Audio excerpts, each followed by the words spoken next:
সবচেয়ে নিকটবর্তী প্রতিবেশী দেশ হিসেবে ভারতের নিকট আমরা আমাদের দুদেশের মধ্যে বিদ্যমান সকল অনিষ্পন্ন বিষয়সমূহে দ্রুততম সময়ের মধ্যে নিষ্পত্তির জন্য ভারতের সহযোগিতা কামনা করি এবং এই লক্ষ্যে আমরা একযোগে কাজ করার বিষয়ে গুরুত্ব আরোপ করেছি।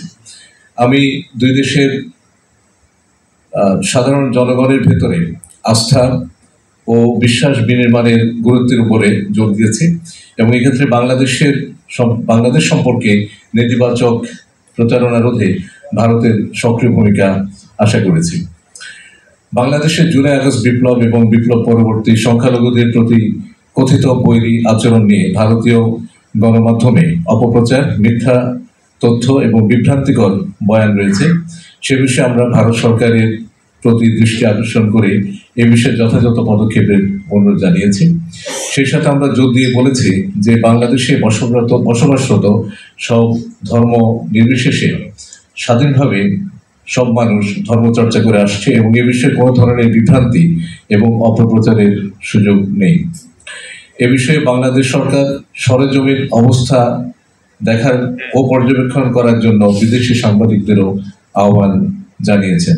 সেই সাথে আমরা এও বলেছি যে এটি আমাদের অভ্যন্তরীণ বিষয় এবং আমাদের অভ্যন্তরীণ বিষয়ে অন্য দেশের মন্তব্য সমীচীন নয়। আমি ভারতের পররাষ্ট্র সচিবকেও স্মরণ করিয়ে দিয়েছি যে বাংলাদেশ অন্য দেশের অভ্যন্তরীণ বিষয়ে মন্তব্য করা থেকে বিরত থাকে এবং অন্যান্য দেশেরও একই ধরনের শ্রদ্ধাবোধ আমাদের প্রতি দেখানো উচিত। আপনারা অবগত রয়েছেন যে সীমান্ত হত্যা শূন্যে নামিয়ে আনা আমাদের অগ্রাধিকার। আমরা বিশ্বাস করি প্রতিটি জীবন মূল্যবান, one life is too many. এই লক্ষ্যে ভারত সরকারকে দৃশ্যমান কার্যকরী পদক্ষেপ গ্রহণ করতে আমরা অনুরোধ করেছি।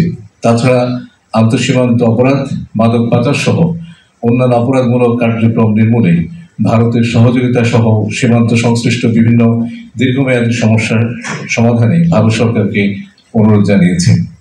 আজকের আলোচনায় আন্তঃনদী বিষয়সমূহ গুরুত্ব পেয়েছে। আমি তিস্তা নদীর পানি চুক্তি সম্পন্ন করার প্রয়োজনীয়তার উপর জোর দিই। গঙ্গা পানি চুক্তির মেয়াদ 2026 সালে উত্তীর্ণ হয়ে যাবে। সে প্রেক্ষিতে তা নবায়নের প্রক্রিয়া শুরু করার উপরও আমরা গুরুত্ব দিয়েছি। এছাড়াও আরও যে কয়টি আন্তঃসীমান্ত নদীর পানি বন্টন সংক্রান্ত চুক্তি দুই পক্ষের মধ্যে আলোচনাধীন সেসব সম্পন্ন করার জন্য বিশেষ জোর দিই।